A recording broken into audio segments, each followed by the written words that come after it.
欢迎收听5月31号的迦南之声，我是世谦牧师平安。我们今天要来分享的是路得记的1章1到2节。路得记1章1到2节，借着土地，让我们来认识上帝的心意。我们要来 RPG 祷告，在历代志下7章14节说，这称为我名下的子民，若是谦卑自己祷告，寻求我的面，转离他们的恶行，我必从天上垂听，赦免他们的罪，医治他们的地。在旧约的时代，甚至在今天，我们透过这段经文来认识上帝藉由自然的现象，也就是自然律，来让人知道上帝对我们的心意，对我们正在做的事情，他的看法是什么。在这里说到，当我们转离自己的恶行，上帝要从天上垂听，赦免罪恶，医治土地。这也好像申命记11章所说的，人若留心听从上帝所吩咐的诫命，按着上帝的心意来行，尽心尽力的来侍奉他，上帝按着他的赐福，他要按时降秋雨春雨来滋润土地，要使他的人民收藏五谷新酒和油。但是人若得罪上帝，偏行己路，甚至是侍奉敬拜别神，上帝的怒气审判临到的时候，他要使天不下雨，地不出产，使我们在上帝所赐福的美地速速灭亡。这听起来是不是很像今天路得记1章1到2节？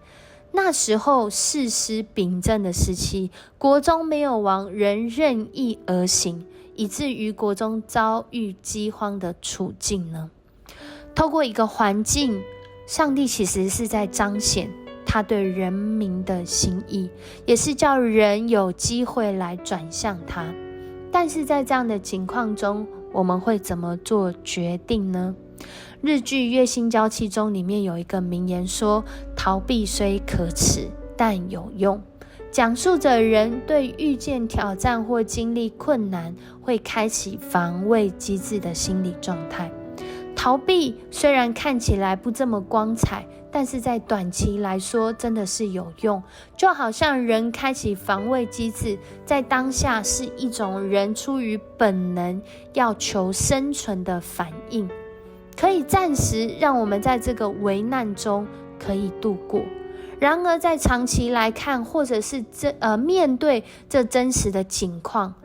若是我们一直用逃避的方式，其实没有办法真正的来面对这个问题。然而问题总是要面对，人生总是要面对，在上帝长久的心意里面，在永生的里面，许多的议题我们仍然要面对。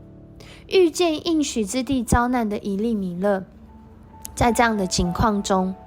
他没有面对这件事，他直接离开了应许之地。他梦想着或许另外一个土地的供应能够解决眼前的问题，举家迁移去到了摩押地。去到摩押地，我们在前几天有讲到说，他为什么不去以色列其他地就好了？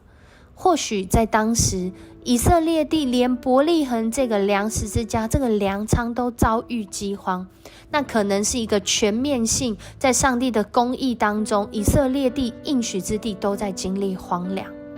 以利米勒他没有继续留在应许之地，反倒是走向了摩押地，直接去到了外邦。他的选择好像看起来是在逃避，他的选择看起来是在寻求自己的生存跟帮助。这样讲来，似乎对以利米勒来说，这是没错的事啊，这是有用的事啊。但是在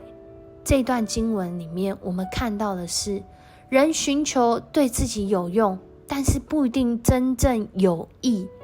有用可能是当下有用，但是以长久来看，或者是在以利米勒的经验里面来看，当人走出了上帝的心意，转离背向上帝，没有回应上帝他真实的公义，以利米勒他所经历的竟然是家破人亡。这也让我们看见，在一个群体当中都在离开上帝的心意，各种逃避上帝公义的时候，整个土地透过以利米勒这个家庭，其实让人看见的是，可能这样的景况不仅是在以利米勒的家，可能更多的是在当时以色列人许多的家庭跟他们的处境，因为没有寻求公义，没有转离自己的恶行，所经历的是土地的荒凉，可能有很多人正在家破人亡。这也让我们再次的回到现代来看见，我们所在经历的这个确诊的时代，人的心可能没有平安的时代，我们更是要邀请弟兄姐妹在这样的境况中逃避可能有用，可是更有用的，更有帮助的，更有益的是我们要寻求上帝的公义。因为我们无论如何总是要面对上帝，总是要面对主的公义，总是要面对主的心意。恳求主帮助我们在面对这些挑战跟困难的时候，我们或许可以寻求那有用的方式，但我们更要求主帮助我们寻求有益的方式，有上帝公义的方式，有上帝助益的方式，让上帝来介入在我们的生活，我们的生命当中，让上帝的平安来代替我们的恐惧，让上帝的公义来代替人的不义，让上帝的怜悯来代替人只愿意帮助自己。恳求主帮助我们，更是在这一个很多人需要关心，很多人需要帮助的时候，我们能够行使这个基督徒的权益，行使基督徒的权柄，透过上帝的话语和爱来祝福在我们的邻舍，来祝福在我们的弟兄姐妹，更是祝福在我们亲近的人当中。我们一起来祷告。主，我们感谢你，谢谢你透过今天的经文再次的提醒我们，主，我们的生命总是要面对你，而当我们面对你的时候，主，我们所让你看见的是公义的生命还是不义的生命呢？主啊，很多的时候我们真的是没有办法靠自己来行使公义，而的确我们也是常常陷入在不义之中。但是神，你的心意是透过你的话语，让我们有机会来转离自己的恶行，或者是转离自己没有办法很虚弱的生命，需要主你的力量才能够刚强站立的生命。主啊，我们需要寻求你，也求主你帮助我们。当我们承认自己的软弱，当我们承认我们正是在那恐惧不安的当中，当我们正是处于那个比较，或是甚至我们遇到这些困难，我们不想要相信，不想要依靠你的时候，主，当我们承认的时候，我们求主你的力量就充满在我们当中，求主你的信实就充满在我们当中，求主你的怜悯和爱就充满在我们当中，以至于我们再次重新的转向你，以至于我们再次经历主你的赦免，经历主你的医治。主，谢谢你看顾保守我们，每一天透过你的话语来坚固我们的生命，来建立我们的德性。主，也更是帮助我们在这样的境况中，我们寻求你，我们就活出公义，我们就活出慈爱，我们就活出怜悯。主啊，这样的能力是从你而来，这样的心意也是主你的启示在我们的生命当中。主，当我们面对到我们生命的困难跟挑战的时候，主，我们要寻求主你的帮助，主要让你带领我们来面对。主，让我们的生命是能够寻求在主的公义里面，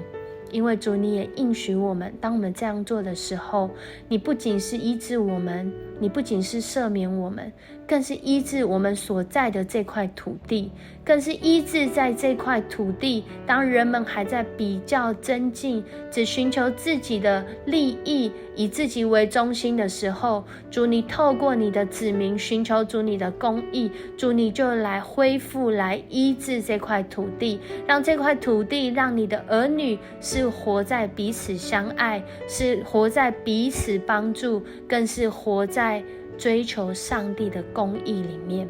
主，谢谢你爱我们，叫我们的生命被主来医治跟恢复，也愿这样的医治跟恢复天天的临到寻求你的人身上。谢谢你与我们同在，我们这样祷告，奉主耶稣的名求，阿们。我是世谦牧师，谢谢你收听今天的迦南之声。愿上帝赐福你，在每一个境况当中，有从上帝来公义的能力临到你，好叫你所遇到的困难跟挑战都有信心和能力来面对。我们明天见。